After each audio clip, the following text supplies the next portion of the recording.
ያው ግራ ግብት ነው እኮ የሚያደርጉት። ታዲያ እዚህ ጋር እኔም ግራ ተጋብቻለሁ። ዛሬ ነው ያየሁት። መቼ ቀኝ ገብቷችሁ ያቀና እናንተ እንዴ? ይሄንን ስትጠይቅ አሁን በቃ ስም ይሰጡሃል። የሆነ መናፍቅ ነህ እንዲህ ይሄንን ስትጠይቅ ሲኦል አፏን ከፍታ የምትጠብቀው ለሲኦል የተዘጋጀ በጣም ብዙ ነው። ያው ለምንድነው እርግጠኛ ያለው ገንቦሽን ጣየው አሉሽ? እውነታቸው ነው። እኔ ደግሞ ስበሪው ነው ብዬ የምልሽ መድኃኒዓለም ምስክር ያልኩሽ። ለምን በይ ቀጥሎ የሚነግርሽ ነገር ልንገርሽ። ገንቦ እየተሸከማችሁ በገንቦ ውስጥ በብቅልና በጌሾ ያበደ ጠላ ጨምራችሁ ጠጡ ብሎ ያላችሁ በመጀመሪያ ሲጀምር ማን ነው? ጊዮርጊስ ስለአንተ ተፈጨ ይላል። ለምን አይቦካም? ጋግረ ብላው ከፈለግ ተወይ። ትውልዱን ተውት። ዘልዳው ጊዮርጊስ ና ጊዮርጊስ በፈረስ ና በፈረስ ይላል። ሌክዠሪ መኪና ላክለት። ከዳጊ ላይ ነጥቀ በጣም ሌክዠሪ የሆነ መኪና ስለገዛ ማለት ነው ላክለት። ለምን በፈረስ በእግሩ አይደለም? ለምን ቴስላ ለምን አይመጣልን? ክብሩን ትቶ ኢየሱስ ከዘላለም ዙፋኑ ክብሩን ትቶ የመጣውን ትሁቱን ጌታ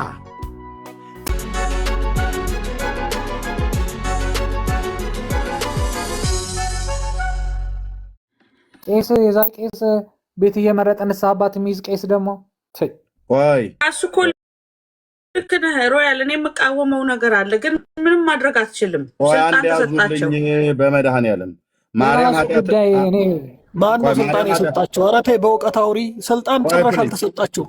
ቆይ ፕሊስ ያው ቆይ አንዴ። ማርያም ኃጢአትን ትፈታለች አትፈታም? ጸዲ ኃጢአትን ትፈታለች። በእርግጥ እሷ በጸጋ የተሞላች ናት። ምንም ከጸጋ የጎደላት የለም። ትፈታለች። ይቅርታ ትፈታለች። ሮያል ማርያም ኃጢአትን ትፈታለች አትፈታም? ለልጇ ታስፈታልናለች። ኃጢአታችንን ችግራችንን ሁሉ ትነግርልናለች እንጂ እሷ ግን አታስፈታም አይደል? አትፈታም አይደል? ማርያም እኮ አማላጃችን ነች ነው የምንለው። የጠየቅኩ አትፈታም አይደል ወይ ነው ያልኩ። ኃጢአቱን ችግራችንን ይፈታልን ክርስቶስ ነው እኮ ስንት ነገርናችሁ። አሁን ሁለታችሁ ኦርቶዶክሳውያን እሷ ትፈታለች ብላለች፣ አንተ አትፈታም ብላለች። እሺ ጸዲ ትፈታለች ብለሽ መጽሐፍ ቅዱስ አለ የምትፈታበት? አዎ ጸጋ የተሞላች ስላላት የመፍታትም ጸጋ ሁሉንም ማድረግ ትችላለች ብዬ ነው ማምነው። እዚህ ጋር ምን እያደረገች ነው? ኃጢአት እየፈታች ነው ወይስ ምን እያደረገች ነው? እሱ ጋር እኔ ይህን ስዕል አድኖ ዛሬ ነው ማየው። ምን እያደረገች ነው? መስቀል ይዛ ነው። አባ ኤፍሬም ሶሪያዊው ብቻ ብለሽ መጽሐፍ ያለብሽ አባ ኤፍሬም ሶሪያዊ ብለሽ ጉግል ላይ ታደርጊ። ይፍታ ይድገ ያንጽሆ ይቀድስ እግዚእነ አምላክ መድኃኒነ ኢየሱስ ክርስቶስ ሊቅ ሊቀ ካህናት ስራ ኃጢአት ወደ መሳሲያ በሳት ዘዋሃቡ ስልጣነ ለሐዋርያት በዛይምረ መንፈስ ቅዱስ እያለች ነው። ቀሲስ ማርያም ማለት ነው። ማርያም በነገራችን ላይ ጸጋ መሞላቷን አንተ ሮያል የተሞላባት ወይት እኮ ነው ብዬ የምልህ። ወይት ጸዲ ምን አልሽ? ንስሐ አባት እሷ ኤርሚ ትውልድ እየጠፋ አንተ ለምን ታሾፋለህ? ግን እኔ አላሾፍኩም። ምን እያደረገች ነው ያልኩሽ? እንደ ሴት በሴት ስዕል የተሳለች ሁሉ ማርያም ናት ያለው ማን ነው? ራሳችሁ ጽፋችሁ ራሳችሁ ተቀጣቅጣችሁ ስታበቁ እንዳሉት ጠቅላይ ሚኒስትሩ ራሳችሁ ጽፋችሁ ራስሽ ግድግዳ ላይ አስቀምጠሽ አቧራ እየጨሰበት የምትስሙት ስዕላችሁን ይኸው ማርያም ለአባ ኤፍሬም ሶሪያዊው መዝሙሩን ስታስታውሽ የለ እንደ ጸዲ ወዳሴ ማርያም እደግማለሁ ድንግል እናቴ እንጣራለሁ ስትላለ። ከዛም ደምቱ አባ ኤፍሬምማ ይኸው ስለ ድንግል ማርያም የጻፈ ይኸው እንደ አባ ኤፍሬም ነይ ባርኪኝ ወድሰን ልጄ በይኝ ትሉ የለ እንዴ እኮ ትባረካለች። ግን መስቀል ይዛ ነው ወይ ኃጢአት እየፈታች ነው ማለት ነው። በነገራችን ላይ አትሞ ወይ ሮያል ቁል አደርብ ከሷ ጋር ላውራ። ኦኬ ኃጢአት እየፈታች ነው አይደል? ጸዲ እየባረከች ነው።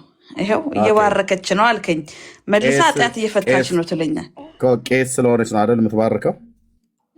አረ ግዴታ በኦርቶዶክስ ሴት ይባርካል ወይስ ወንዶች ናቸው የሚባርኩት? እንዴ ቆይ እናንተ ኢየሱስ ክርስቶስ ተባረክ ትሉ አይደል እንዴ?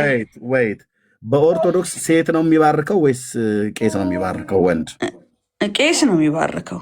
ማርያም ሴት ነች ወይስ ወንድ? ከሁሉ በላይ ነች። ከአድርገ ሮያል እኮ አደርቡ ከላይ እስከታይ ጣሪያውን ነው የምንድባችሁ ላያችሁ ላይ እኮ እኛም ለሁለት እንናድብሃ። ኦኬ ትንጇዋለሽ እኛ ጋር እንዲህ አይነት አርቱ ቡርቴና ኮተት የታለና ጴንጤ ጋር እንደዚህ አይነት ነገር ቀልድ የለም። ኦኬ የጠየኩሽ በኦርቶዶክስ ማርያም ጾታዋ ሴት ነው አይደል? ባራኪዎቹ ወንዶች ናቸው፣ ካህናት ወንዶች ናቸው ነው የምትሉት። መስቀል ይዛ የምታሳልመዋ ማርያም ካህን ስለሆነች ነው አይደል? ማይከፈች እኔ እኮ ይርበል ግራ ግብት ነው የምታደርገኝ። አሁን ይሄ ስል ከየት ይዘህ መተህ ነው? እኔ ቁም ነገር ሳውራ ቀልድ የምትቀላቅለው? ጸዲ በመድኃኔዓለም የራሳችሁ ቤተክርስቲያን አባ ኤፍሬም ሶሪያዊ ብቻ ብለሽ ጉግል አድርጊ። ጉግል ቤተክርስቲያኒቱ ዌብሳይቱ ላይ ሁሉ የተቀመጠ ማለት ነው። አሁን እንደዚህ ታደርጊያለሽ። ፌስቡክ ላይ የት እንደተቀመጠ አንተን ኃይል የሚባል ሰው ነው። ይኸው ምን ሆነሽ ነው? እና መስቀል ይዛ እየባረከችን እኔ እንጃ ነው ያላውቅም። ይሄንን ቆይ አድምጪኝ። አፈ በረከት ቅዱስ አባ ኤፍሬም ሶሪያዊ ሐምሌ 15 ቀን በዓለ ዕረፍቱ ነው። ለጻድቅ መታሰቢያ ለዘላለም ይኖራል ብሎ ካለ በኋላ መዝሙሩ ራሱ ጽፎታል። ይኸውልሽ እዚሁ ጋር ውዳሴ ማርያም እጮሃለሁ፣ ድንግል እናቴን እጣራለሁ፣ እንደ አባ ኤፍሬም ነይ ባርኪኝ፣ ወድ ሰሚ ልጄ በይኝ፣ ሊቀ ቀሲስ እንግዳ ወርቅ በቀለ የዘመረው ማለት ነው። ኦኬ። ስለዚህ ይሄ ኦርቶዶክሳውያን በድረ ገጻችሁ በዌብሳይታችሁ ላይ ሁሉ ጭምር ያስቀመጣችሁት ነው። ስለዚህ እዚህ በጣም ብዙ እኮ ነው ያለው። አባ ኤፍሬም ሶሪያዊ ብቻ እዚህ ጋር አባ ኤፍሬም ሶሪያዊ ብቻ ብለን ነው መጨመር ያለብን። እናንተ ጋር የአረብ ሽማግሌ እንደ ጉድ ስለሆነ የገባው በኮንትሮባንድ ያው በሙሉ አባ ኤፍሬም ምንድን ነው ለእኔ ያደረገችልኝ በነግርህ ፕሊዝ ሮያል ፕሊዝ የምታደርግልኝ በነግርህ ምን ልትለኝ ፕሊዝ ሮያል ፕሊዝ ያው ቀሲስ ማርያም እዚህ ደግሞ ጠላ እያጠጣችሁ ነው። ያው እናንተ ጋር ጠላ ስለሚጠጣ ማለት ነው። ያው እየባረከችው ነው። ማይሰራ ኃጢአት እግዚአብሔር ይፍታ ያለችው ማለት ነው።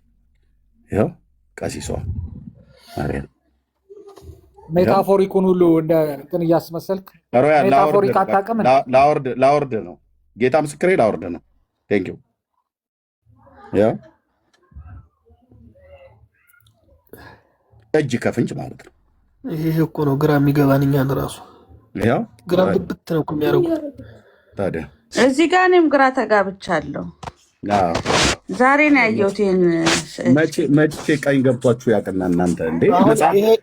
ይሄንን ስጠይቅ አሁን በቃ ስም ይሰጡሃል። የሆነ መናፍቅ ነህ እንዲህ ይሄንን ስጠይቅ ምንድን ነው እንዴት ነው ለምን ስትል በቃ ይሄ ነው እኮ ትልቁ ችግር። ቅድም መጀመሪያ የተናገርኩት ይሄንን ነው። ይሄ ብቻ አይደለም፣ ባወራው ያልቅም። ስንት ጉድ አለ። በቃ ጉድ ከዚህ የሚበልጥ ሰው የማያውቀው ስንት ጉድ አለ በቤተ ክርስቲያን ውስጥ ማለት ነው። ስንት ጉድ። ሲጀመር አንድ ህሌና ያለው ሰው እግዚአብሔር ባሪያና በአምሳሉ የፈጠረው ሰው ህሌና ከፍጥረት ሁሉ አልቆ የፈጠረው ሰው ክፉና ደጉን ለይ ብሎ በመጽሐፍ ተነግሮት፣ ሲጀመር እምነት እኮ ሞኝነት አይደለም። ከመንገድ ላይ በገንዘቤ በ100 ብር ገዝቼ እቤቴ ስሰግድ እንደው ለህሌና ትንሽ አይከብድም? በገዛ ገንዘቤ ገዝቼ ይሄ እኮ አያሳፍርም? በቃ ይሄ እኮ ነው የሚያሳፍረው። በገዛ ገንዘቤ ከመርካቶ ገዝቼ ስሰግድለት ደግሞ ለዚህ ማስረጃ እኔ ዝም ብዬ አይደለም የማወራው። ዘጸአት 24 ላይ ሄደህ ብታነብ ለማንኛውም ለተቀረጸ ምስል ከፈጣሪ ውጭ ስግደት እንደማይገባ እስከ 7 ትውልድ ድረስ እርግማን እንደማመጣ ብሎ ቀጥታ ቃል በቃል የጻፈውን ይህንን ስነግራቸው ይሉሃል። በቃ ይህ እኮ ነው ግራ የሚያጋባን እኮ እኛ። አሁን እንደዚህ ስትል ኦርቶዶክስ አይደለህም እንዲ ኦርቶዶክስ እምነት ሞኝነት ነው እንዲ መጠየቅ ማወቅ አይቻልም? የሰው ልጅ እኮ መጠየቅ ነፃነት አለው እኮ ከፈጣሪ ማወቅ የመጠየቅ የመማር መብት አለው ፈጣሪ ይፈቅድልን። ይህንን ስታረግ ግን ሌላ ነገር ነው የሚያወሩት። እና ስለዚህ በጣም ከዚህ የሚበልጥ ብዙ ጉድ አለ ለማውራት የሚከብድ ማለት ነው፣ በማስረጃ ያለኝ ማለት ነው። እና በጣም አስቸጋሪ ነው። እና ምን እንደምታረጉት ታዲያ? ቆይ ብራዘር አምበር ታዲያ ምን እንደምትጠብቁት ታዲያ? ወደ እግዚአብሔር ቃል አትመጡም? እንደዚህ አይነትን ኮተታ አትርቁም እንዴ? አይ ደስ የሚልም ነገር አለ። በኦርቶዶክስ ደግሞ ደስ የሚልም ነገር አለ። ምኑ ነው ደስ የሚለው? አይ ብዙ ደስ የሚል ነገር አለ። በቃ ፈጣሪን እንዴት እንደሚያመልኩ መብሉ መጠጡ ምናምን እሱ ደስ ይላል። በጣም አጸያፊ ነገርም አለ። በጣም አጸያፊ። ቆይ ደስ የሚለው መብሉ መጠጡ ነው አይደል? አይደለም።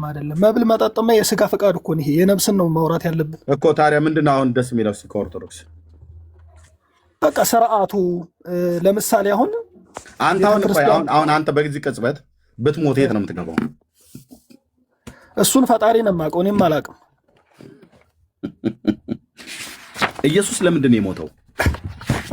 ማንኛችንም እኮ ስንሞት እንደምንሄድ አይደለም። ቆይ ስንሞትን ቶ እንቅልፍ ሲይዝህ እንኳን እንቅልፍ መያዝክን የምታውቀው እኮ ስትነሳ ነው። መሞቱን ቶ እንኳን ይሄንን እርግጠኛ መሆን አችልም። እሺ ኦኬ ጥሩ። እርግጠኛ ነኝ ስሞት ወዴት እንደሚሄድ።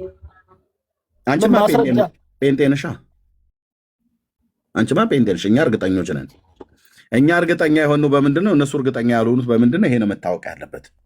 ኦርቶዶክስ እርግጠኛ አይደሉም። ልብ በሉ። ከጳጳሱ ጀምሮ አሁን ወንድማችን አንበር እስካለው ድረስ እርግጠኛ አይደሉም። ለምን? እርግጠኛ የሚያደርገውን ወንጌል አልሰበኩም። ቅድም ጳጳሱ እንዳሉት ማለት ነው። ጳጳሱ ቅድም እንደተናገሩት ይኸው ኧረ ያልሰሙ ብዙ ናቸው። ኧረ ያልሰማን ብዙ ነን። በእውነት ስለ ክርስቶስ ያልሰማ፣ ስለ ክርስቶስ ያላወቀ፣ ስለ ክርስቶስ ያልተረዳ ብዙ ነው ማለት ሲኦል አፏን ከፍታ የምትጠብቀው ለሲኦል የተዘጋጀ በጣም ብዙ ነው። ያው ለምንድን ነው እርግጠኛ ያልሆንከው? ሲኦል አፏን ከፍታ የምትጠብቀ ለምንድን ነው? ወንጌል አልነገሯችሁም። ወንጌል ስለ ክርስቶስ ነው።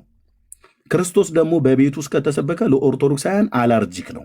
በቤት ውስጥ እናት አይኗን ታጎረጠርጣለች።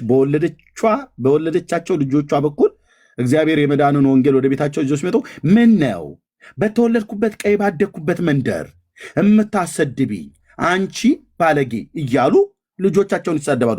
እግዚአብሔር ይህንን የመዳንን ወንጌል በልጆቻቸው በኩል ቤት ይዞላቸው ሲመጣ ኢየሱስ ያድናል እማዬ፣ ኢየሱስ እኮ ጌታ ነው፣ ለእኛ በደልን እኮ ኃጢአት ነው የሞተው ብሎ ልጃቸው ሲነግራቸው ምን ነው አንተ እንደዚህ ግድም አደግ ሆንክ? አንተ ትናንት ተነስተህ እናት ለልጇ ምጥ አስተማረቻት ብለው አሉ አበው እያሉ እንዲህ እኮ አይደለም ኤርሚ። ወንጌል ሲሰበክ እኛም ቤተሰብ ጴንጤዎች አሉ ስለ ክርስቶስ ሲነግሩን ደስ ነው የሚለን። ችግሩ ምንድን ነው? ይህንን ጣዖትሽን ጣይ ይላሉ። ጽዋ ካለ ቤት ውስጥ ስዕል ካለ ይህንን ጣይ ይላሉ። ገባክ? እሱ ላይ ነው ችግሩ። ትክክል ናቸው። ለምንድነው ይህን ባይሉ ማንም ቤተሰብ አይቆጣም። ኢየሱስን ከነ ገንቦሽ አትከተዩ። ገንቦም እየሳምሽ ኢየሱስን መከተል አይቻልም። ገንቦውን ማን ነው ገንቦ እያያዛችሁ እንድትዞሩ ገንቦሽን ጣየው አሉሽ። እውነታቸው ነው። እኔ ደግሞ ስበሪው ነው ብዬ የምልሽ መድኃኒዓለም ምስክር ያልኩሽ። ለምን በይ ቀጥሎ የሚነግርሽን ነገር ልንገርሽ። ገንቦ እየተሸከማችሁ በገንቦ ውስጥ በብቅልና በጌሾ ያበደ ጠላ ጨምራችሁ ጠጡ ብሎ ያላችሁ በመጀመሪያ ሲጀምር ማን ነው? ጠጡ ብሎ ያላችሁ ማለት ነው። እንደዛ መጽሐፍ ቅዱስ ላይ ማን ነው ያለውን ብዬ የምለው ማን ነው ያለው? ይህን ትእዛዝ የሰጠ ከሐዋርያቱ ትነግርኛለሽ። ይህን ጠጡ ያሉት የኦርቶዶክስ ቄሶችና ራሱ ምዕመኑ ነው። ሁለተኛ ጠጡ የተባላችሁትስ ራሱ ገንቦ ውስጥ ምንድን ነው ያለው? ጠላ። መሶበ ወርቅ ውስጥ ምንድን ነው ያለው? ዳቦ። ኦኬ ጸዲ ይኸውልሽ፣ መንፈሳዊ ዓለም ምን ያህል እንደወደቃችሁ የሚያሳየው የሆኑ ሰዎች ጸበል ብለው በጽዋ ጠላ በመሶበ ወርቅ ዳቦ ይዘው ያንኑ ዳቦ በመሶበ ወርቁ እና ጠላዋ በገንቦ ያለችዋን ዝናብና ፀሐይ እንዳይመጣት ዣንጥላ ታጠሉላታላችሁ። ካየክ መጽሐፍ ቅዱስ ላይ ክርስቶስም እኮ ስጋና ደሙ ሲሰጠን በጠላና በዳቦ መስሎ አይደል እንዴ? እናንተ ጋር እናንተ ኢየሱስ የሰጣችሁ ጠላና ዳቦ ሊሆን ይችላል። እኛ ኢየሱስ የሰጠን ግን ጠላ ሰጠን አይደለም። የወይን ጭማቂ ነው የሰጣቸው። ቆይ ጸዲ ፕሊስ። እና ያችን ማሰሮ ስታገኛት አንቺ ተሰማያታለሽ አይደል?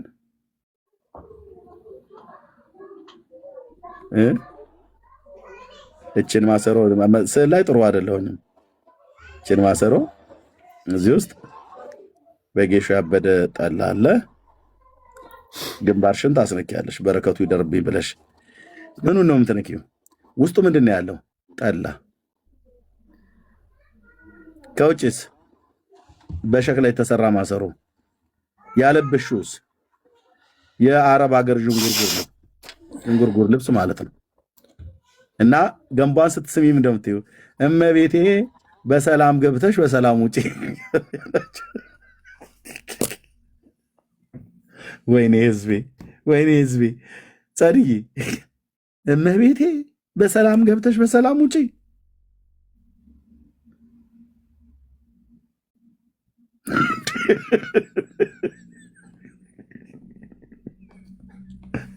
ወገኔ እንደው በዚህን ያህል ልቅ ይኸውልሽ መጽሐፍ ሲናገር በአንደኛ ዮሐንስ መልእክት መጽሐፍ ምዕራፍ 5 ቁጥር 20 እና 21 ላይ ኦኬ የእግዚአብሔር ልጅ እንደመጣ እውነተኛ የሆነውን እናውቅ ዘንድ ልቦና እንደሰጠ እናውቃለን።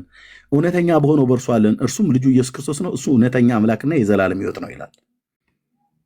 አንቺ እዚህ በማሰሮ የገባ ጠላ እየሳምሽ እመቤቴ ወላዲት አምላክ በሰላም ገብተሽ በሰላም ውጪ እስቲ አንዴ ልሳማት ብለሽ የምትይው ምንድን ነው? ቀሚስ ጥብቆ የለበሰች ማሰሮ ውስጧ ምንድን ነው ያለው? ጠላ። ጠላው በምንድን የተሰራው? በጌሾና በብቅል ያረራ ሻሮ ተከትክቶ ተወቅጦ አብሮ እዛንትን ብሎ ማለት ነው ለድፍድፍ። እራሱ ያንኑ ደግሞ ጽዋውን ጠጥቶ ካለቀ በኋላ ማሰሮን እንስራውን በምላሱ ቢልስ መንግስተ ሰማያት ይገባል ብላ ትላለች ኦርቶዶክስ ተዋህዶ ተረታዊት ቤተክርስቲያን። በእውነት አተላላሱና ትድናላችሁ፣ አተላውን የላሰ እንደ ክርስቶስ ደም ይሆንለታል ይላል ድርሳነ መስቀል መጽሐፍታችሁ ማለት። አተላ እናንተ ቤት አይደፋም ታውቂያለሽ ጸድዬ። አተላ ብቻ ሳይሆን እጣቢ በኦርቶዶክስ በጣም ፍቱን ነው መንግስተ ሰማያት ለመግባት። እጣቢ ድርሳነ መድኃኔዓለም ላይ፣ አተላ ድርሳነ መድኃኔዓለም ላይ፣ ድርሳነ መስቀልም ላይ ካገኘሽ ትጠጫዋለሽ፣ ካጣሽ በምላሱ ይላሰው ይላል። አተላውን አተላ ያለበትን እንስራ በምላሱ ይላስ ይላል። አሳየ ብለሽ ካሽ ያሳይሻለሁ። ፍርፋሪ ፍቱን ነው ለመንግስተ ሰማያት እናንተ ቤት ለመግባት። ፍርፋሪ ተቅማጥ ፍቱን ነው የተጻፈ ማለት ነው። ትውከት ሜት አርጌታቸው ትውከት የተጻፈ ትውከት ፍቱን ነው። ትውከት ሰው ያስታወቀው ማለት ነው። ላሰው ብሎ ይልሻል ዲያቆኑ። መጽሐፉም አለ ዲያቆኑ ላሰው ትውከት ብቻ አይደለም። ሰው እግሩን እንቅፋት ቢመታው ደሙን መጥባት ልጆች ከስር ጥፍርም እያሉክ ነው። ጥፍር ቆይ መጥባት ጡት እንደሚጠባው እንቅፋት መቶት ደሙ የሚፈስ ከሆነ ያን ሰውዬ ተከታትሎ ጣቱን ይጠባዋል። መጥባት ማለት ነው። ጥብት ደሙ ማለት ነው። እጣቢ አሁንም የምን የእግር እጣቢ አይደፋም ብለዋል። ይሄማ በጣም ከጭቅቅት በጣም ምርጥ ነው መንግስተ ሰማያት ለመግባት በኦርቶዶክስ እንደው ቀጥታ የእግር እጣቢ ሳይሆን ጭቅቅት ብዬ ነው የምጽፈው።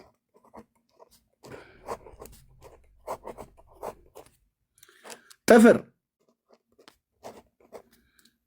ገድለ ዘርዓ ብሩክ ላይ ፀጉር ከወንዶቹ ከጭንቅላታቸውም ከብብታቸውም ከብሽሽታቸውም ከየብልታቸውም ላይ የሚላጨው ፀጉር ቀጥታ ነው በአማርኛ የምናገረው። ፀጉር ህዝቤን የገደለ አውሬማ አደባባይ ነው የማፈርጠው።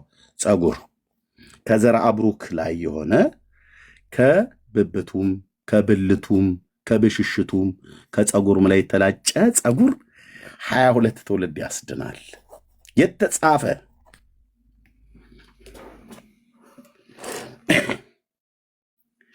እጣቢ የእንስራና የእንስራ ነው። ይሄኛው ድርሳነ መድኃኔዓለም ላይ የእንስራ እና የድስት አተላ ያው ይታወቃል። የማድጋው ነው። ፍርፋሪ ሰው ሲበላው የወደቀው ማለት ነው። ተቅማጥ ያው ይሄ ሁሉ ሃይማኖቷን ለማጠልሸት የምትሄድበት መንገድ ነው። ቤተክርስቲያን የራሷ መጽሐፍቷ እያንዳንዷን ነው ማታይሽ። እያንዳንዷን ኔቨር በፍጹም እኛ ይሄንን ተራ በተራ ላሳይሽ። እንዳታምኑ ተራ በተራ ላሳይሽ። እኔ አልቀበልም ብታሳየኝም። የአባቶች አምላክ ምስክር አተላ እጣቢውን፣ አተላውን፣ ፍርፋሪውን፣ ተቅማጡን፣ ትውከቱን፣ መጥባቱን፣ ጭቅቅቱን፣ ጥፍሩን፣ ፀጉሩን ካላሳየው እኔ ዛሬ አገልግሎት አቆማለሁ። ላሳይ፣ መጽሐፍ ላውጣ፣ ጠብቂ፣ ዘከዝክልሻለሁ፣ ዘከዝክልሻለሁ። ያው ልብ በይ፣ ትውከቱንና እጣቢውን ከዚህ ነው ማሳይሽ። ድርሳነ መድኃኔዓለም። ቆይማ ቆይ ስልሽ በስሜት የምናገር መስሎሽ ነው አይደል? ጸድዬ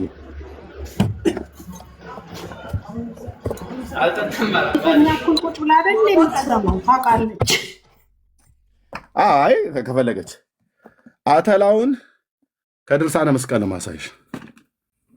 ኦኬ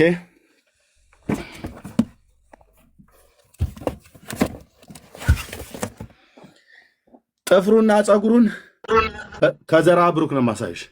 ኦኬ ያው አልሸጠ ያለ በግ መስል እዚህ ደርድሬልሻለሁ። ቤተክርስቲያን የጻፈችውን ምንድን ነው ያልኩትኝ? እጣቢውን ከድርሳነ መድኃኔዓለም፣ አተላውን ከድርሳነ መስቀል፣ ፍርፋሪውንም ከድርሳነ መስቀል፣ ከገድለ ተክለ ሃይማኖትም ተቅማጡን ከገድለ ተክለ ሃይማኖት፣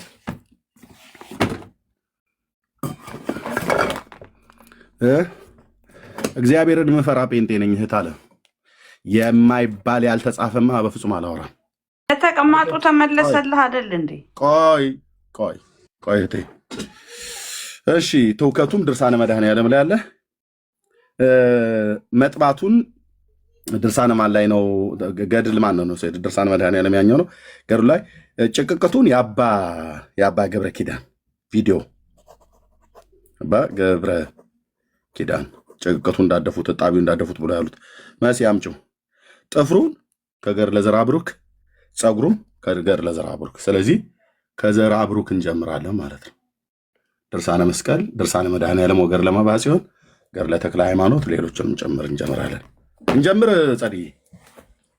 አዎ ቆይ እነዚህ አሁን እጣቢውን ምን ያደረገ መንግስተ ሰማያት ይገባል ነው የሚለው? ይነበብ መጽሐፉ፣ ይገለጥ መጽሐፉ፣ ይገለጥ። ልጀምር።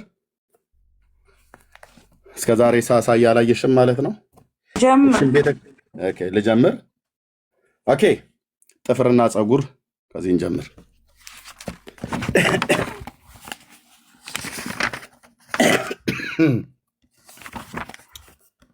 ኦኬ ገጽ 100 ላይ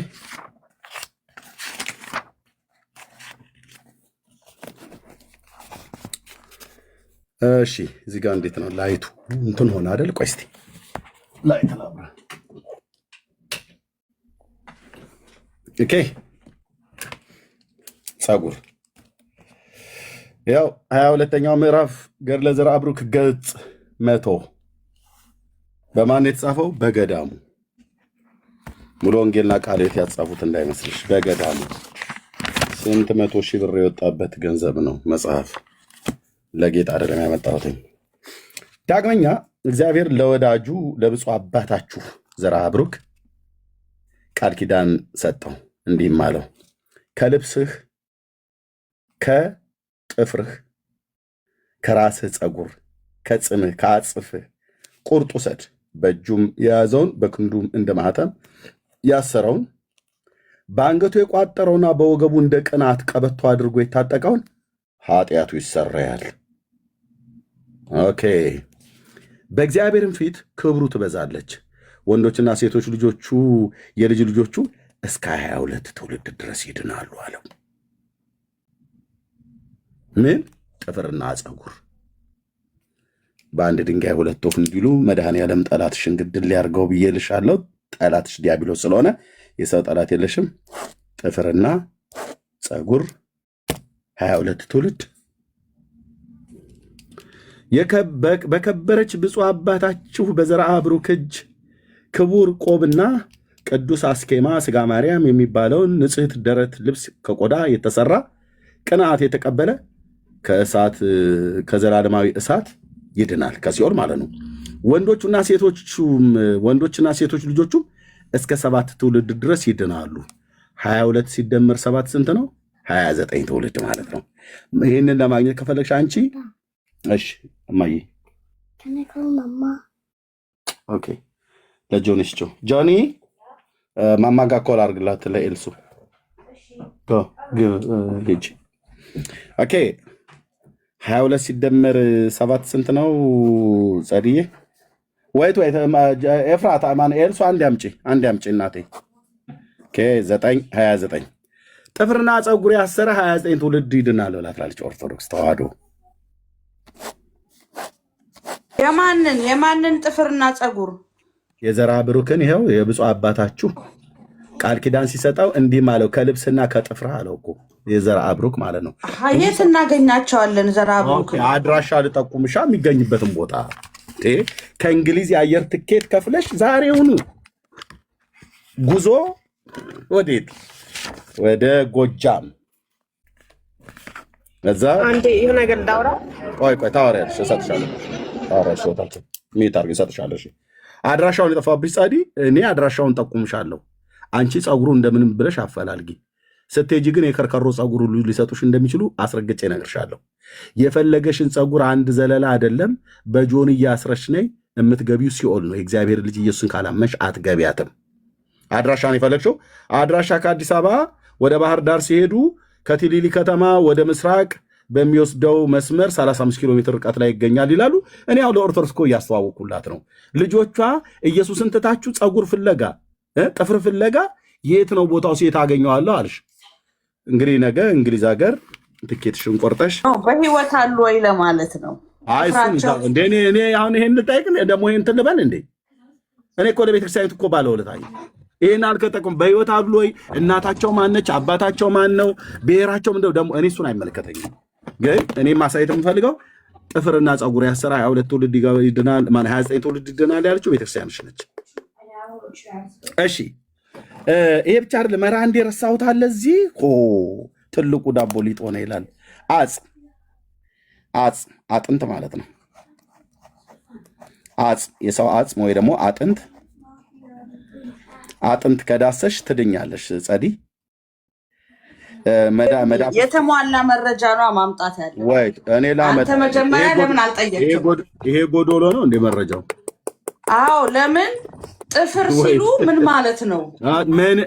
ዳቦ ነው ብዬ እንድተረጉምልሽ ነው። ጥፍር ማለት ጠይቀህ ጥፍር ማለት ነው። ጸዲ እስቲ ለማሂ እድል ስጣት። ቆይ ለምን ስጣት ከሆነ ቆይ ስለ አጽሙ ደግሞ አጽም የሰው አጽም አንዱ የረሳሁት ነበር። አሁን በቤተ ክርስቲያንሽ ሄደሽ አጽሙን መዳሰስ ወይንም ማሽተት ስታሸችው ወይ ከዳሰሽው ትድኛለሽ። ኃጢአትሽ ይሰራያል። እዚያ ምን አለው? አይ ኃጢአት ማሰረይ ሳይሆን ከስጋ ደዌ ልፈወስ እችላለሁ። አጽም እያሸተትሽ አይደል እንጂ መንግስተ ሰማያት እንኳን እገባለሁ ያላም እያሸተትሽ አይደል? ኃጢአትሽ ከተሰረየ የት ነው የምትገቢው? ኃጢአት ያሰራያል ይላል። ቃል ኪዳን ነው። በቃ ቃል ተገብቶላቸው ከሆነ ሜቢ ኃጢአቱ የተሰረየ ሰው የት ነው የሚገባው ነው ብዬ የምልሽ ጻዲ፣ መንግስተ ሰማያት። ኦኬ ስለዚህ ምን ይላል ገድልሽ የሸዋው ተክሌ ገድሉ ላይ እህታችን እናንተ እኮ ለጠብላችኋል እህታለ። ኦኬ ገድለ ተክለ ሃይማኖት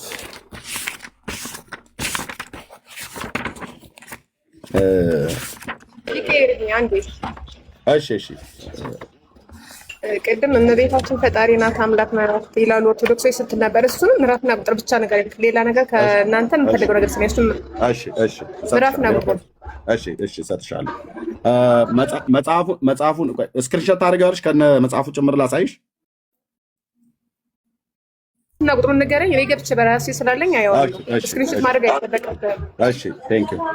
ያው ይሄንን ላሳየትና ለጸዲ ከዛ አሳይሻለሁ። ጸዲ ገድለ ተክለ ሃይማኖት ዘእሑድ ገድለ ተክለ ሃይማኖት ዘእሑድ ወንድማችን ሚዩት አድርገው ፕሊዝ። ገድለ ተክለ ሃይማኖት ዘእሑድ ሳንጠራጠር በቃል ኪዳኑ አምነን መጠጊያችንን እርሱ ለኃጢአታችን ቤዛ መቃብሩን የሰጠን ይላል። የማን መቃብር? የአቡነ ተክለ ሃይማኖትን መቃብር ደብረ ሊባኖስን ማን የሰጠን ብላ ምትለው? እግዚአብሔር ነው የሰጣችሁ። ምን እንዲሆን? ለኃጢአታችሁ ቤዛ ምትክ እንዲሆን ማለት ነው። ከዚያስ እግዚአብሔርን እያመሰገንን በዓለም ሁሉ በከበረ በዚህ በአባታችሁ በተክለ ሃይማኖት ጸሎት የስጋው ፍልሰት በሆነች ዛሬ በዚች ቀን ለተሰበሰበን ሁላችን ይላል የሙሴ መቃብር ለእስራኤል እንደሰወረባቸው ለእኛ የአባታችሁን መቃብር የሰወረብን አይደለም፣ አጽሙን በመዳሰስ በአማላጅነቱ እንድን ዘንድ ገለጠልን እንጂ ይላል። አጽሙን ምን በማለት በመዳሰስ የሚሸተተውን አሳይሻለሁ። በአባ ዮሐንስ ዘጸገሮ ገዳም ላይ ገድል ላይ ማለት ነው። በአፍንጫ ማሽተት ያለ እዚሁ ገድለ ተክለ ሃይማኖት ላይ የ3 ቀን መንገድ ያህል ከተቀበረ ከ57 ዓመት በኋላ አጽሙ ሲያወጡት የ3 ቀን መንገድ ያህል እየሸተተ ሰዎች ሁሉ ይድኑ ነበር። እናም አጽሙ የሸተተው ብቻ አይደለም። ደብረ ሊባኖስ ሄደሽ ከጉር እስከ ሸህም እስከሚባለው ወንዝ ድረስ ከተቀበርሽ መንግስተ ሰማያት ያለ ምንም ጥያቄ ነው የምትገቢው። ለቃል ኪዳን ለአባታችሁ ቃል ኪዳን ተገባለት እየተባለ ማለት ነው። አጽም ይኸው መዳሰስ ነው፣ አጥንት ማለት ነው። ኦኬ ለእህታችን አንዴ ላሳያት። አጽሙንም ይኸው ጨረስን ማለት ነው። እዛ የጭቅቀቱን ደግሞ እናያለን። እሺ እህታችን ቅድም ያልሽው መረጃ ስተኛለችው የታለ? ኦኬ ምዕራፍና ቁጥር መናገር አትችልም? ኦኬ ልንገርሽ፣ ምዕራፍና ቁጥር ካለው መጽሐፍ መኖር አለበት ግዴታ እኮ። ይኸው ስክሪንሾት አድርገው አንደኛ ስብሐተ ፍቁር ማን ነው? እንዚራ ስብሐት አለሽ መጽሐፍ ቅዱስ ላይ ዝም ብለህ ምዕራፍና ቁጥር ብቻ ነገረኝ ገብቻ ያዋለሁ። መጽሐፍ ቅዱስ አይደለም ያለሽ ይሄ መጽሐፍ ቅዱስ አይደለም። ታዲያ ምንድን ነው የምታነበው? ኦኬ አላውቅሽም ማለት ነው። መጽሐፍ ቅዱስ ይሄ ነው። ይኸውልህ ሌላ ሰው ጋብዞ ስለመጣሁ ነው። እኔ ግን መጽሐፍ ቅዱስ መኖር ይሄ ነው። መጽሐፍ ቅዱስ ይሄ ነው። እህታችን እንዲህ አይነቱ ማርያም ይኸውልህ ኤርሚ እኮ ትክክለኛ እንትን የምትል ከሆነ ምዕራፍና ቁጥሩን መኖር አለበት። መጽሐፍ ቅዱስ ትክክል እንደዛ ከሆነ መጽሐፍ ቅዱስ አይደለም ይሄ። ይኸውልሽ እንዚራ ስብሐት የሚባለው የአባ ጊዮርጊስ ዘጋስጫ በኢትዮጵያ ኦርቶዶክስ ታሪክሲያን መተሚያ ቤት የታተመው ይሄ መጽሐፍ ቅዱስ አይደለም። ስለ ማርያም የተጻፈ እንዚራ ስብሐት የሚባለው አባ ጊዮርጊስ የሚባለው የቤተክርስቲያናችሁ በቤተክርስቲያን የሚታወቅ ሰው ነው። እሱ በጻፈው መጽሐፍ ላይ ምዕራፍና ቁጥር ብለሽ ምትይ ከሆነ ልነግርሽ እችላለሁ፣ ገጹና ምዕራፉ ማለት ነው። ይሄ መጽሐፍ ግን ከሌለሽ ሄደሽ እዚህ መጽሐፍ ቅዱስ ላይ ብትፈልጊው አታገኙ። ከሌለም አይደለም ነው መጽሐፍ ቅዱስ ላይ ያለ እኮ ነው የምናምነው እንጂ። ዌልካም ወደ ጴንጤነት ዌልካም። እኛ ብቻ ነው ጴንጤ ብቻ ነው መጽሐፍ ቅዱስ ብቻ ብሎ የሚለው። እህታችን እንዴ ሚዩት አድርጊው እና ስሚኝ። አንቺ ጋጫጫ ተሰላለ መጽሐፍ ቅዱስ ላይ ከሌለ የለም ብለሽ ካልሽ ዌልካም ወደ ጴንጤ። ለምን? እኔ ጴንጤ ስለሆንኩ ማለት ነው። መጽሐፍ ቅዱስ ብቻ ብለን የምናምነው እኛ ነን ጴንጤዎች ማለት ነው በዓለም። ከዚህ ውጭ ሌላ መጽሐፍ የምናምንበት የህይወታችን መታመኛ የለንም። ትምህርታችንም ስብከታችንም ህይወታችንን የምንመዝንበት ይሄ ነው እግዚአብሔር ቃል ማለት ነው። ከሌለ የለም ብለሽ ካልሽ ልክ ነው። ከሌለ የለም። እኛም እኮ ለዚህ ነው እዚህ መጽሐፍ ቆየታችን እሰጥሻለሁ እዚህ መጽሐፍ ላይ የሌለን አትቀበሉ ብለን የምንለው እኮ እኛ ነን። ታዲያ ኦርቶዶክስ ግን ይሄ መጽሐፍ ብቻ አይደለማ የምታምነው። ይህን መጽሐፍ ብቻ ሳይሆን ኦርቶዶክስ እነዚህን ሁሉ መጽሐፍት ታምናለች። ህይወት አለምዬ እዚህ ስራ እንኳን ያለው ማለት ነው። በዚህም ታምናለች፣ በዚህም ታምናለች፣ በዚህም ታምናለች፣ በዚህም ታምናለች፣ በዚህም ታምናለች፣ በዚህም ታምናለች፣ በዚህም ታምናለች፣ በዚህም ታምናለች። እኛ ግዴታ የለብንም እነዚህን ሁሉ የመቀበል። ጻዲ ግዴታ አለባችሁ። እኔ እኮ የቤተክርስቲያኒቱ ዲያቆን እኮ ነኝ። እዚህ የምነግርሽ ምን እንደምትይው ለማንም ታስረጂው። እኔ እኮ ካህን እኮ ነኝ እህቴ። በኦርቶዶክስ ተዋሕዶ ቤተክርስቲያን ዘይት ሌላ የፈሰሰብኝ እምቀድስ እኮ ዲያቆን እኮ የነበርኩ ሰው ነኝ። እኔ ነው የምትነግሪኝ ቤተክርስቲያኒቱ ምን እንደምትል አላውቅም። እነዚህን ሁሉ ታምናላችሁ እናንተ። እነዚህ ብቻ አይደለም፣ ቅድም ሼልፌ ላይ የደረደርኳቸው መጽሐፍት በሙሉ የማመን ግዴታ አለብሽ፣ ካላመንሽማ መናፍቅ ነው ብሎ የሚሉሽ እነዚህን ማናምንማ ከሆነ ለምን ከቤተክርስቲያን አስወጡን? መጽሐፍ ቅዱስ ብቻ ብለን ስላልን አይደል እንዴ? የሉተር ቅዠት ነው እሱማ። ቅዠታችሁን እዛው ሄዳችሁ አዳራሽ አድርጉት ጴንጤ ጋር ብለው አሉን ነው። አዎ እንግዳው ያበጠው ይፈንዳ ብለን ጌታ ኢየሱስ ክርስቶስም ለዘላለም ድነት ስለጠራን እነዚህን ሁሉ ኮተት ይዘን አንዱን መጽሐፍና አንዱን የእግዚአብሔር ልጅ ኢየሱስን እሱን ጠበቅ አድርገን ሌሎቹን ለቀቅ አድርገን ውልቅ ብለን ወጣንላቸዋል። ስለዚህ አሁን አንቺ እዛ የቀረሽው ግራ ገባሽ። ይሄን ነው ይሄ ተቅማጥ ይልሻል። ይሄ ጥፍር ይልሻል፣ ይሄ ትውከት ይልሻል፣ ይሄ ጭቅቅት ይልሻል፣ ይሄ አታላ ይልሻል። ኤርሚ ወደ ጥያቄ መልስ። መጽሐፍ ቅዱስ እንዳትይኝ እኔ ያሳየሁት እንዚራ ስብሐት ላይ ነው። ልብ በይ ላሳይሽ። እንዚራ ስብሐት የቤተክርስቲያኒቱ መጽሐፍ ማለት ነው። ያው የማርያምን ቅድም ያሳየሁት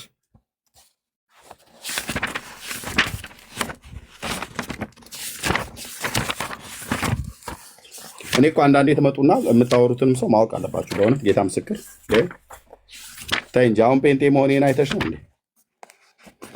ዲያቆንም እኮ ነኝ። በሁለቱም ነው የምሰራው ነው ብዬ የምልሽ። በድቁናዬም በወንጌላዊነቴም ነው የምሰራው። ከፈለግ ድቁናዬን አነሳዋለሁ፣ የኦርቶዶክሱ ማለት ነው። ማከልክሉ ስለተማርኩ አንገበግበዋለሁ። እኔ ጋር መጥቶ አያምታታም። በጸጋ ደግሞ እግዚአብሔር በሰጠኝ በወንጌላዊነት ሞግተዋለሁ ማለት ነው። እሺ ይኸው እንዚራ ስብሐት ላይ ብሎ የሚለው ስሚ። መጽሐፍ ቅዱስ ላይ ከሌለማ የለም ብለሽ ካል ጥሩ ነው። ዌልካም፣ እንኳንም ወደ እግዚአብሔር መንግስት በሰላም የምትመጭበትን እውነት ተገልጦልሻል ማለት ነው። ያው እህታችን እንዚራ ስብሐት ዘረቡ ገጽ 71 ላይ ማለት ነው። ያው እንዚራ ስብሐት ዘረቡ ይሄ መጽሐፍ አለ ወይ? ኤርሚያስ ብሏል። ሪከርድ አድርጊኝ እህቴ፣ ሪከርድ አድርጊኝና ሂጂና አንሳ አባትሽን ጠይቂ። ከፈለግሽ ጳጳስ ጠይቂ፣ ፓትርያርኩን ብትጠይቂ አዎ ልክ ነው የኛ መጽሐፍት ነው ብሎ የሚሉት። ኦኬ እንዚራ ስብሐት ማለት አባ ጊዮርጊስ ዘጋስጫ ነው ያጻፈው። ይህን መጽሐፍ በ13ኛው መቶ ክፍለ ዘመን የነበረ ነው። በኢትዮጵያ ውስጥ ትውልዱ ከወሎ ክፍለ ሀገር የተወለደ ነው። ገዳሙ እዛው ወሎ ክፍለ ሀገር ውስጥ አለ የዚህ ሰው ማለት ነው። ይህ ሰው ከ29 በላይ የሚሆኑ መጽሐፍቶችን ጽፏል። 29 የሚሆኑ መጽሐፍቶች ማለት ነው። አንዴ ላሳያችሁ፣ በደንብ ስታሳይ በመረጃ እንድታሳይ ማለት ነው። ጠብቁኝ አንዴ።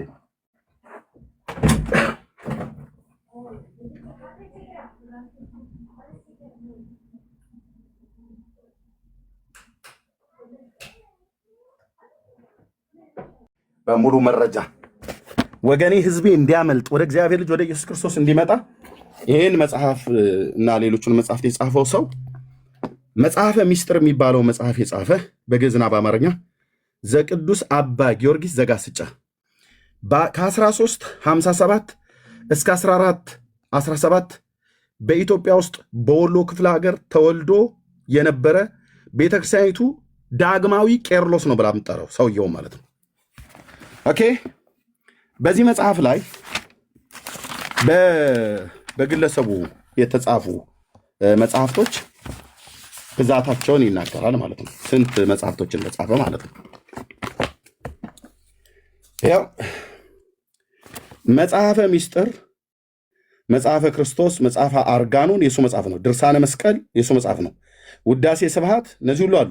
ቅዳሴ እግዚእ ካልዕ ሆተ ብርሃን፣ ውዳሴ ማርያም ካልዕ ሆተ ግዝእትነ፣ ተፈሲ ማርያም፣ ሊጦን፣ መጽሐፈ ባህሪ። እነኚህ መጽሐፍቶች አብዛኞቹ አላገኙትም ወንድሞቼ። በባለፈው 29 መጽሐፍ ግዙልኝ ብዬ ያልኳችሁ ጊዜ ስትገዙልኝ 15ቱን 16ቱ ነው ወንድምነት ብሩኬ ያገኘው። ሌሎቹን አላገኛቸውም። ፈልጉልኝ ቴዲዬ ፕሊስ። በክርስቶስ አንላቀቅም። በመጽሐፍ ሁሉ ጭምር ነው የምመጣው። እግዚአብሔር ረዳኛል። ደግሞ መንገዱን ታሳየኛለህ ቴዲ። አንተ ወደ 14 እኮ መጽሐፍ ወለድክ። ኦኬ መዝሙረ ድንግል እንዚራ ስብሐት ይኸውላችሁ። እንዚራ ስብሐት ማለት አሁን ለእህታችን እያሳየኋት ያለው መጽሐፍ ይሄ መጽሐፍ ነው። ያው እንዚራ ስብሐት ማለት ይሄ ማለት ነው። እንዚራ ስብሐት ያው እንዚራ ስብሐት ታምኖተ ቅዱሳን፣ ፍካሬ ሃይማኖት፣ ውዳሴ አምላክ፣ ጸሎተ ቤተ ውስተ ቤት፣ ቤት ለቤት ጸሎት ማለት ነው። መልካ ውዳሴ፣ ስምዐኒ እግዚኦ ጸሎቴ፣ ጠቢበ ጠቢባን፣ መጽሐፈ ብርሃን፣ መጽሐፈ ፈውስ ሐዋርያት፣ ጸሎተ ፈትቶ፣ መጽሐፈ ሰዓታትና መልክዓ ስዕል ስንት ናቸው? 29 የ29 መጽሐፍ ማለት ነው። ቤተ ክርስቲያኒቱ ቁልቁል የገደለ ሰውዬ ይሄ ሰውዬ ነው። እሷ ግን ሊቄ ደቂቄ ብላ ትለዋለች። ስለዚህ ይሄ ማሳይሽ መጽሐፍ አሁን ከተዘረዘሩት መጽሐፍቶች ውስጥ ቤተ ክርስቲያኒቱ ይሄንንም ስትሸጥ ያው ማህተም ሁሉ አለበት ማለት ነው። በኢትዮጵያ ኦርቶዶክስ ተዋሕዶ ቤተክርስቲያን በደቡብ ወሎ ሀገረ ስብከት በሰከላ ወረዳ የደብረ ባህሪ ጋስጫ አባ ጊዮርጊስ እና በአባ ጸሎተ ሚካኤል አንድነት ገዳም ቤቱ ተናገሩ። እውነቱን ነው።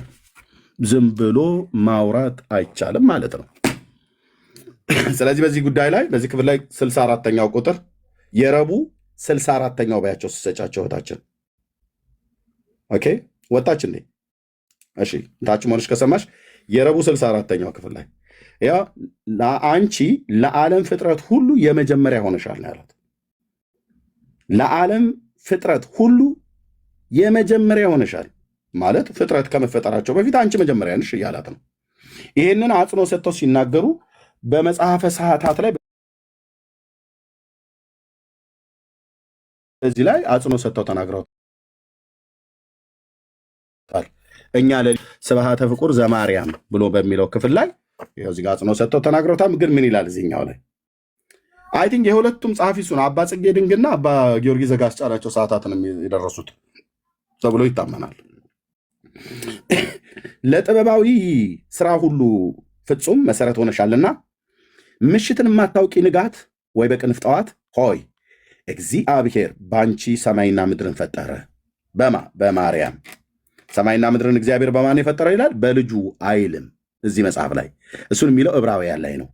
እግዚአብሔር ከጥንት ጀምሮ በነበሩት በማነው ከጥንት ጀምሮ እግዚአብሔር በብዙ አይነትና በብዙ ጎዳና ይላል አይደል? ዕብራውያን ምዕራፍ 1 ላይ በብዙ አይነትና በብዙ ጎዳና ለአባቶቻችን በነቢያት ተናግሮ ሁሉን ወራሽ ባደረገው ደግሞ ዓለማትን በፈጠረበት በልጁ ይላል ዕብራውያን ላይ ማለት ነው።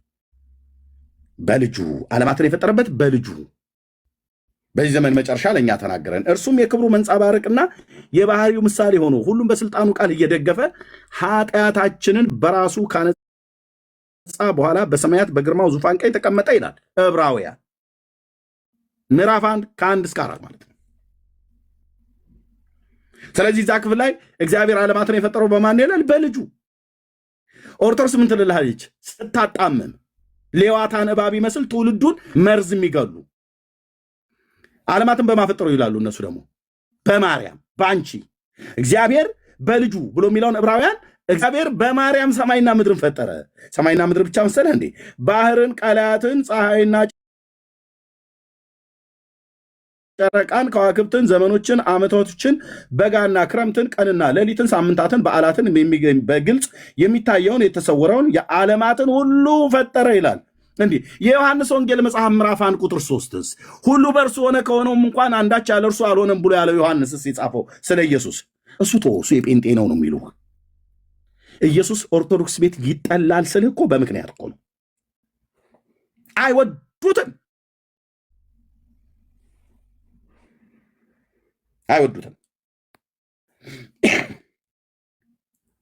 አይወዱትም። ምን አደረጋቸው? እነማን ነው የማይወዱት? ኦርቶዶክስ ባለመበላለጥ ከዘላለም ከአብ ጋር ይኖር የነበረ ጌታን ኢየሱስ እኮ ነው የሚያወራው። ነበረ ይላል። ከዚያስ ሁሉ በእርሱ ሆነ ይላል። ምን ሁሉ ማለት ምን ማለት ነው? ሁሉ በእርሱ ሆነ ማለት ሁሉ በእርሱ ተፈጠረ ማለት ነው። ከሆነውም እንኳን አንዳች ያለ እርሱ አልሆነም ይላል። ኦርቶዶክስ በማርያም ነው የሆነው ትላለች። ኢየሱስ ኖ አንድያ ልጁ እሱ ስለተረከው ማለት ነው። ስለዚህ የእርሱ ትክክለኛ ምሳሌ ማለት ነው። የአምላክ ምሳሌ ማለት የማይታየው አምላክ ምሳሌ ማለት አብ ያለውን የመለኮት ባህሪ ኢየሱስ አለው ማለት እኮ ነው። ትክክለኛ ምሳሌ ማለት ነው። የሚታዩትና የማይታዩትም ዙፋናትም ቢሆኑ ወይንም ጌትነት ወይንም አለቅነት በሰማይ ነው ወይንም ስልጣናት በሰማይና በምድር ያሉ ሁሉ በእርሱ ተፈጥረዋል። ማን ነው ባዩ? ጳውሎስ። ኦርቶዶክስ ምን ትላለች? ጳውሎስ ዋሽተሃል እያለችው ነው። በማን የተፈጠረው? በላይ በሰማይና በታች በምድር ያሉት በሙሉ ሰማይና ምድር፣ ፀሐይና ጨረቃ፣ ከዋክብት፣ ባህር፣ ቀላያት፣ ፀሐይ፣ ጨረቃ፣ ከዋክብት፣ ዘመኖች፣ በጋና ክረምት፣ ቀንና ሳምንታት፣ በዓላት፣ የሚታየውና የማይታየው የተሰወረ ሁሉ በዓለማት ሁሉ ፈጠረ። በማ ባንቺ። ጳውሎስ ምን ይላል? በእርሱ ተፈጥረዋል። እንደዚህ ፈቅል አድርገው አንተዬ። ሁሉ ከፍጥረት ሁሉ በፊት ነው። ሁሉ ለእርሱና በእርሱና ለእርሱ ተፈጥሯል ይላል። ለእርሱ ተፈጥረዋል፣ በእርሱ ተፈጥረዋል። ኦርቶዶክስስ ኖ፣ በፍጹም በእርሱ አይደለም የተፈጠሩት። የተፈጠሩት ታዲያ ማን ነው? ኦርቶዶክስ እግዚአብሔር ሲፈጥር በአንቺ ነው ሰማይና ምድርን የፈጠረው፣ በአንቺ ነው ባህርና ቀላያትን የፈጠረው፣ በአንቺ ነው ፀሐይና ጨረቃን የፈጠረው፣ በአንቺ ነው ከዋክብትና ዘመኖችን ዓመታቶችን የፈጠረው፣ በአንቺ ነው በጋና ክረምትን ቀንና ሳምንታትን በዓላትንም የፈጠረው፣ በአንቺ ነው የሚታየውና የማይታየውን የተሰወረውን የፈጠረው፣ በአንቺ ነው ዓለማቱን ሁሉ የፈጠረ። ንግሥት ሆይ ከብዙ ተአምራትሽ ትንሹን እናገር ዘንድ ፍቀጅልኝ ይላታል። ይሄ የአውሬ መልክተኛ አባታችሁ የምናገረው እግዚአብሔርን ክብር ስለነካ ነው። የአውሬ መልክተኛ ብዬ ማለት የዲያብሎስ መልክተኛ ማለት ነው። ይህንን ልታገሰው አልችልም። ይህንን ልታንገሰው አልችልም። ይህንን ልታገሰው አልችልም። እኔነቴ ይጥፋ እንጂ ይህንን ልታገሰው አልችልም። እግዚአብሔር አምላክ ያደረገውን እሱ ብቻውን ሰማያትና ምድር ፈጠረ ይላል።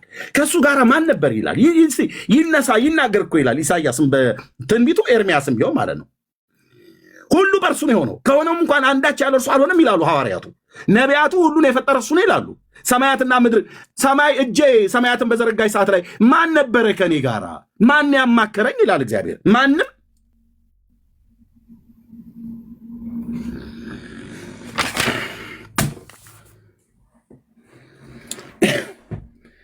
አንቺ የዓለም ፍጥረት ሁሉ የመጀመሪያ ሆንሻል ይላታል። እዚህ ደግሞ አነዋወርሽ ማለት መኖር የጀመርሽው ሰማይና ምድር ሳይፈጠሩ ነው። መኖር የጀመርሽው ማርያም ሰማይና ምድር ሳይፈጠሩ ነው። ሰማይና ምድር ሳይፈጠሩ ነው። 4 ነጥብ ካሪ በኋላ ፀሐይና ጨረቃም አልቀደሙሽም። 4 ነጥብ። ይሄ ማለት በመፈጠራቸው አንቺ ከእነሱ በፊት ተፈጥረሻል እንጂ እነሱ ከአንቺ በፊት አልተፈጠሩም። አንቺን የሚፈጥር የሚበልጥና አንቺን የሚቀድም ፍጥረት የለም። ከፍጥረት ሁሉ የበላይ ነሽ፣ የመጀመሪያ ነሽ። ለዚህ ነው መትሕተ ፈጣሪ መልዕልተ ፍጡራን የምትሉት ማለት ነው። እሱን እኛ ፊት አትሉትም መታችሁ። ይኸው ኢየሱስ የአብ ልጅ ምስክሬ ነው አትሏትም። እሷን እዚኛ ፊት መታችሁ መትሕተ ፈጣሪ መልዕልተ ፍጡራን፣ ከፈጣሪ ዝቅ ያለች ከፍጡራን ከፍ ያለች ሌላ ቫኪዩም ፈጥራችሁላታል አይደል? ለእሷ ያስቀመጣችሁበት ወንበር እንገለብጠዋለን በቅዱስ ቃል ማለት ነው። ማርያም ከኛ እንዳንዷ ናት፣ ሰው ናት፣ የጌታ እናቱ ናት። ምንም ጥርጥር የለውም። የጌታ እናቱ እንኳን ሆና ለመመረጥ ከዚህ ትውልድ መካከል ነው የተፈለገችው፣ ከሴቶች መካከል ነው ያላት መልአኩ። እናንተ ግን ወስዳችሁ እዛ ሌላ ቦታ አስቀምጣችሁላቸዋል። እናስ ፍጥረት ሁሉ በሙሉ ተኮልኩሎ እዚህ አለ ይጋለ ልትሰሩት የፈለጉት ፖለቲካ እኮ ይገባኛል። እኔ እዛው ቤት አልነበርኩም እንዴ? እዚህ በሙሉ አለ። ዳጊ፣ ኤርሚያስ፣ ራሷ ጸዲ፣ ኦርቶዶክስ፣ ጴንጤ፣ ሙስሊም ምናምን ነገር ዓለም በሙሉ ማለት ነው። እግዚአብሔር ደግሞ እዚህ ጋር አለ፣ እዚህ ጋር ማለት ነው። በእግዚአብሔርና በሰው መካከል ማርያም እዚህ ጋር አለች። ቫኪዩም ተሰርቶላት እሷ ብቻዋን ቁጭ ብላለች። ከዛ ምን አለች? ኦርቶዶክስ ማንም ሰው ፍጥረት የሆነ ወደ እግዚአብሔር መቅረብ ቢፈልግ በእናቱ በኩል ነው የምትገቡት አሉ አይልም መጽሐፉ። እሷ ራሱ እዚህ ነች፣ እዚህ ትመጣና እዚህ ትወርዳለች። ስለዚህ አሁን ማርያምም እዚህ ጋር አለች። እንደዚህ መካከል ላይ እንደዚህ አድርጌ ለሳላት እዚህ ያሉ ፍጥረት ፍጥረት እዚህ አለ፣ እግዚአብሔር እዚህ አለ። በሰውና በእግዚአብሔር መካከል አንድ አለ ይላል። አንድ ተኩማ አንድ አለ። እሱም እግዝእትነ ማርያም ናት አይልም ቅዱስ ጳውሎስ። ማን ነው ብሎ የሚለው? በሰውና በእግዚአብሔር መካከል አንድ አለ ይላል። እርሱም ሰው የሆነው ኢየሱስ ክርስቶስ ነው ይላል። እሱም ዘመጦ ርእሶ ቤዛ ኩሉ ይላል። ነፍሱን ስለ ብዙዎች ቤዛ ሰጠ። አንድ እግዚአብሔር አለ፣ በሰውና በእግዚአብሔር መካከል አንድ አለ፣ እርሱም ሰው የሆነው ኢየሱስ ክርስቶስ ነው፣ ነፍሱንም ስለ ብዙዎች ቤዛ ሰጠ ይላል። በዛ ቤት ቋንቋችን አሃዱ እግዚአብሔር ወአሃዱ ኅሩይ ማእከለ እግዚአብሔር ወሰብ ኢየሱስ ክርስቶስ ዘኮነ ሰብአ ይላል ቅዱስ ጳውሎስ። ዘመጦ ርእሶ ቤዛ ኩሉ ማለት ነፍሱን ስለ ብዙዎች ቤዛ ሰጠ። ስንቱ? አንድዬ ኢየሱስ ስሙ ለዘላለም የተቀደሰ ይሁን። ኢየሱስ ነፍሱን ለዚህ ሁሉ ራሷ ማርያም እዚህ ጋር አለች። ለማርያምም ለአብርሃምም ለይስሐቅ ለያዕቆብ ለሙሴ ከአቤል ጀምሮ ከአዳም ጀምሮ ላለ ለኤርሚያስ ለጳውሎስ ለኢሳይያስ ለዕንባቆም የፈለጋችሁትን ጥሩ። ነፍሱን ቤዛ ያደረገው አንድ ነው። መስቀል ላይ የታረደው በግ አንድ ነው። በጎች አይደለም ያረደልን፣ በግ ነው የታረደው። አንድ በግ አንድ ልጅ ነው እግዚአብሔር የሰጠን፣ እሱም ወንድ ነው፣ አንድዬ ነው፣ ተቀዳሚም ተከታይም የለውም፣ እሱን የሚመስል ማንም የለም። ነፍሱን ስለ ብዙዎች ቤዛ ሰጠ ማለት ለማርያምም ሁሉ ጭምር የሞተው እሱ ነው። ኦርቶዶክስ ደግሞ ተመጣለህና እዚህ ጋር እግዚአብሔር ነው ትላለች፣ እዚህ ጋር ማርያም ነች ትላለች፣ እዚህ ጋር ደግሞ ዓለም ነው ትላለች። ዓለም የዓለም እመቤታችን አማላጅነት አይድንም። ጥቅስ አምጡ። የለም። የባልቴት ወሬ፣ የገሪባዎች ጥቅስ ማለት ነው። ጥቅስ ስጡን እስኪ ከውዳሴ ማርያም ከየት ነው ያገኛችሁት? አታምታቱም። እግዚአብሔር አሁን በመንግስት ውስጥ ዲያቆናት፣ ካህናት፣ ጳጳሳት፣ መነኮሳት፣ ቄስ እንዳለ አስገብቶልሻል አልኩ። ቃለ ሕይወት መሰረተ ክርስቶስ ሙሉ ወንጌል ብትሄድ ሱፉን ለብሶ አለልሽ። ስትጠይቂው ግን መርጌታ ነው። ኦኬ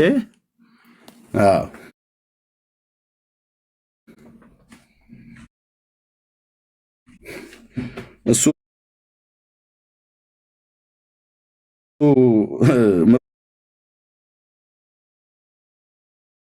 ምርኮን እኮ ይማርካል እኮ ብሏል። ከኃያላን ጋር ምርኮን ይከፋፈላል፣ ነፍሱን ለሞት ቤዛ ለሞት አሳልፎ ሰጥቷልና ብሎ ስላለ ማለት ነው። አሉ ሳት የላሱ ጌታ እግዚአብሔር በመንፈሱ ነቃ አንዴ ነው እኮ የነካኝ። አንዴ ይኸውልሽ 27 ዓመት ሙሉ ያስጮኛል ስለሱ። እንደዚህ አይነት ተረት እያፈረስኩ ገና ቀጥላለሁ። እግዚአብሔር የሰጠኝን የዘመን ቁጥር ማለት ነው። ኦኬ እዚህ አመጡና እዚህ እግዚአብሔር ነው አሉን። እዚህስ ማርያም መትሕተ ፈጣሪ ማለት ከፈጣሪ በታች መልዕልተ ፍጡራን ከፍጡራን በላይ አሉና እዚህ ጋር ቫኪዩም ሰሩ። ይህን ድንኳን እነቅለዋለሁ፣ ስሜ ኤርሚያስ ነው፣ ትገለብጥና ታፈርስ ትተክል ዘንድ እንዳለ በእውነት እነቅለዋለሁ በእግዚአብሔር ቃል ማለት ነው። ኦርቶዶክስ ምናለች መጣችና ጳውሎስ እዚህ አንደኛ ጢሞቴዎስ መልክ መጽሐፍ ምዕራፍ 2ን ጠቅሶ ምዕራፍ 2 ቁጥር 5ን ጠቅሶ አሃዱ እግዚአብሔር ወአሃዱ ኅሩይ ማእከለ እግዚአብሔር ወሰብ ኢየሱስ ክርስቶስ ዘኮነ ሰብአ ዘመጦ ርእሶ ቤዛ ኩሉ ያለው ኢየሱስን ነው። ነፍሱን ስለ ብዙዎች ቤዛ ሰጠ የተባለው። እዚህ ደግሞ ኦርቶዶክስ መጣችልና በከመ ይቤ መጽሐፍ እንደሚል አለችን። እሺ የትኛው መጽሐፍት ግን? በከመ ይቤ መጽሐፍ ማእከለ ፈጣሪ ወፍጡራን፣ ማእከለ ፈጣሪ ወፍጡራን፣ በፈጣሪና በፍጡር መካከል ጽጌ ጻድቃን በገነት በአንቺ ደስ ይላቸዋል አሉ። ወብኪ ይወፁ ኃጥአን እምደይን ማለት ምን ማለት ነው? ኃጥአን በአንቺ ከሲኦል ይወጣሉ ማለት ነው። ምን ወብኪ ይወፁ ኃጥአን እምደይን፣ ኃጥአን ከሲኦል በአንቺ ይወጣሉ። ኖት በኢየሱስ ኢየሱስ ቤቱ ውስጥ አለርጂክ ነው። ለዚህ ነው ኢየሱስ ጌታ ነው ብለህ ስጮህ ይገላምጠዋል በሙሉ። ሽማግሌው ከዘራውን ያነሳል፣ አሮጊቷ አይኗን ታጉረጠርጣለች። እማዬ እየሰሙኝ ነው? ከነሽበቶት የአባቶቼ የኤልያስ አምላክ ምስክር ነው። አባቶች እየሰማችሁ ነው? ከነሽበታችሁ ለዘላለም ከኃይሉ ክብር ርቃችሁ በዘላለም ጥፋት ወደምትቀጡበት ወደ እሳት ባህር ሳትገቡ ኦኬ ወደ ሕያውና ለዘላለም ወደሚኖረው ወደ እግዚአብሔር ቃል ተመለሱ። እግዚአብሔር በልጁ በክርስቶስ ኢየሱስ የሰጣችሁን ፍቅር አትክፉ፣ የሰጣችሁን ምሕረት አትክፉ፣ በልጁ በክርስቶስ ኢየሱስ የገለጠውን ጸጋ አትክፉ። የጸጋውን ባለጠግነት ያሳየው እዚህ ውስጥ ነው። የምሕረቱን ባለጠግነት የገለጠው እዚህ ውስጥ ነው። የፍቅሩን ባለጠግነት የገለጠው እዚህ ውስጥ ነው። እግዚአብሔር ይህን ሁሉ ያደረገው በልጁ ነው እንጂ በእነንትና ጥፍርና ጸጉር ትውከት አይደለም። አንተ እኔ የሥላሴ ባሪያ ወግድ በማንም ጥፍሩና ኮተታ አይደለም። እግዚአብሔር በልጁ አንድ ልጁን ለዓለም ሰጠና ልጁ ቤዛ ሆነን አለቀ። ልጁ ያለው ሕይወት አለው ይልሃል። ይሄ የተባረከ እግዚአብሔር ቃል። ይሄ ደግሞ ጥፍር ያለው ሕይወት አለው ይልሃል። ዋናው ጥፍር ነው። ጥፍር ፍለጋ ደብረ ሊባኖስ ማነው ጎጃም ሂድ ይልሃል። ይሄኛውን ስታነበው ደግሞ የለም ሰሜን ሸዋ እዚህ ደብረ ሊባኖስ ሄደህ ፍርፋሪ ነው መልቀም ያለብህ ይላል። ሰይጣን ፍርፋሪ ያስለቅማል። ውስጥ የተቃጠለ አንተ ውስጥ የተቃጠለ ነው ብዬ መልክ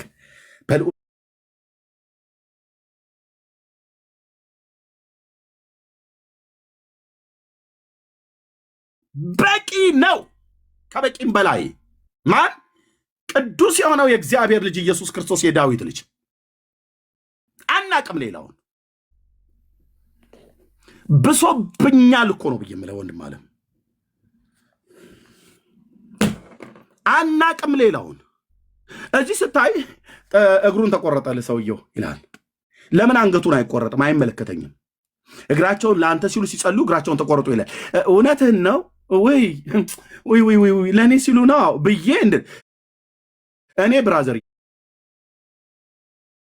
እዚህ እግሩ ተቆረጠ ይልሃል። እንትና ስታነባው ጀርባቸው ጎበጠ ለአንተ ሲሉ፣ እዚህ ደግሞ ስታነብ ጤዛ ልሰው ድንጋይ ተንተርሰው ለአንተ ሲሉ ሲንከራተቱ፣ እዚህ አይናቸውን እንትን አወጣው፣ እዚህ ደግሞ አንጎላቸው ፈሰሰ፣ እዚህ ደግሞ መቀመጫው አሳሳ፣ እዚህ ደግሞ ፀጉሯን ተላጨች ብሎ የሚል አንድ ባዝባዝንኬ አይመለከተኝም።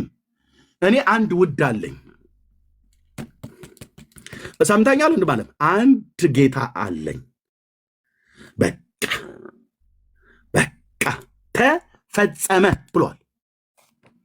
ስለ እኔ መራራውን ጽዋ ተጎንጭቶ ሞቱ ቀጥታ የሚመለከትሽ አንድ ጌታ አለ። ነፍሱን ስለ ብዙዎች ቤዛ የሰጠ አንድ ጌታ አለ። ኢየሱስ ያደረገልኝ መቼ አነሰና ነው አቡነ ተክለ ሃይማኖት እግሩ ተቆረጠ ብለን ተለው። ለምን አንገቱና ወገቡ ለምን አይቆረጥም? አይመለከተኝም ነው ብዬ የምልህ። የት ያቀኝና አቡነ ተክለ ሃይማኖት እኔስ የት አውቀውና እኔስ የት አውቀውና ጊዮርጊስ ስለአንተ ተፈጨ ይላል። ለምን አይቦካም? ጋግረህ ብላው ከፈለግ ተወኝ።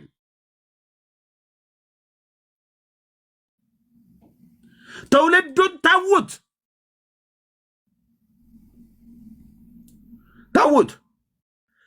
ተፈጨ ይለኛል። ይመጣና ጊዮርጊስ ስለአንተ 7 ጊዜ ተፈጨ። ከተፈጨ በኋላ ይድራስ ተራራ ላይ በተነው ንጉሱ ድዱያኖስ። ሰላም ለጽንሰትከ ወለልደትከ ጊዮርጊስ ዘልዳው ጊዮርጊስ ነአ ጊዮርጊስ በፈረስና ለምን በጃርት ለምን ከርከሮ ለምን ተቀምጦ አይመጣልን? ምንም አይፈይድልህም። ና በፈረስ ይላል። ሌክዠሪ መኪና ላክለት። ከዳጊ ላይ ነጥቀ በጣም ሌክዠሪ የሆነ መኪና ስለገዛ ማለት ነው። ላክለት። ለምን በፈረስ በእግሩ አይደለም? ለምን ቴስላ ለምን አይመጣልን? ምንም አይፈይድልህም። ክብሩን ትቶ ኢየሱስ ከዘላለም ዙፋኑ ክብሩን ትቶ የመጣውን ትሁቱን ጌታ ትህትናውን ሲገልጥ በኪሩቤል ላይ የሚቀመጥ የሰራዊት ጌታ እግዚአብሔር ልጅ በአህያ ውርንጫ ከቤተፋጌ ለመምህሩ ታስፈልገዋለች ብላችሁ በሉ ብሎ አምጥቶ በአህያ ውርንጫ ትህትናውን ሊያሳይ የደብረ ዘይትን ቁልቁለት ነቢዩ ዘካርያስ እንደተናገረው በምዕራፍ 9 ቁጥር 9 ላይ አንቺ ኢየሩሳሌም የጽዮን ልጆች ዘምሪ፣ ደስ ይበልሽ፣ ንጉሥሽ ትሑት ሆኖ አዳኝ ሆኖ በቤተልሔም ወደ ኢየሩሳሌም በአህያይቱና በአህያይቱ ውርንጫ ይመጣል ብሎ እንዳለው እንደዛው እንዲፈጸም አደረገው ጌታዬ። መጡ ይልሃል። እዚህ በፈረስና በመኪና ና እየተባለ ነይ በደመና ነይ በደመና ነይ በደመና ርርተ ህሊና መጣም አታውቅም። መጥታማት ይሄ እጄውል ደም እስኪቋጥር ድረስ ነበር ከበሮ ደበድብ የነበረው። ከበሮና ኤርሚያስ ተገናኙ ማለት አሁን ግን ለኢየሱሴ አሁን እንደ እንዝርት ነው ምሾርለት ስልህ ላዳነኝ ለኢየሱስ፣ እጆቼን ከዘላለም እስራት ለፈታ ለኢየሱስ፣ ከሲኦል ላስመለጠኝ ለኢየሱስ ያድናል ኢየሱስ። ለኢየሱስ እንዲህ አድጎ ግሩምና ድንቅ አድርጎ ለፈጠረኝ ለኢየሱስ እልል ብልለት ለኢየሱስ ብንከባለን ለኢየሱስ ብጮህ ለኢየሱስ ለሞተልኝ ለኢየሱስ ለፈጠረኝ ለኢየሱስ ለወደደኝ ለኢየሱስ በዘላለም ፍቅሩ ለወደደኝ በዘላለም ጸጋው ላዳነኝ ለኢየሱስ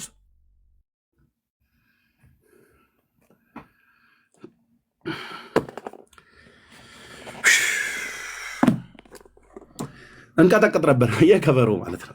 ነይ በደመና ነይ በደመና በደመና ተመልሶ ይመጣል ብሎ ያሉት ኢየሱስ ብቻ ነው። ማንም ወደዚህ ዓለም የሚመጣ የለም። መሐመድ አይመጣም፣ አላህ አይመጣም፣ ቡድሃ አይመጣም፣ ሂንዱዝም አይመጣም፣ ማርያም አትመጣም፣ ማንም አይመጣም። ሰውየው ሞታ እንደ ብለህ ካልከኝ ቆንችዬ የኢየሱስ ታማሚ ነኝ። በፍቅሩ ነው የታመምኩት። ንገሩልኝ። ይኸው 11 ዓመት ሙሉ በፍቅሩ ታምሜ እዚህ ሶሻል ሚዲያ ላይ ጮኋለሁ። ጌታን ካወቅኩበት ደግሞ 27 ዓመት ሙሉ ህመሜ እንደውም ጨምሯል። ጌታ የኢየሱስ ምስክር፣ ህመሜ በጣም ነው የጨመረው። ነጋ ጠባ እየጨመረብን፣ ምንም የተሻለኝ የለም። የኢየሱስ ፍቅር ማለት ነው። በፍቅሩ የመታመሙን ንገሩት ብላ እንዳለቻች ሱናማይቷ ሴት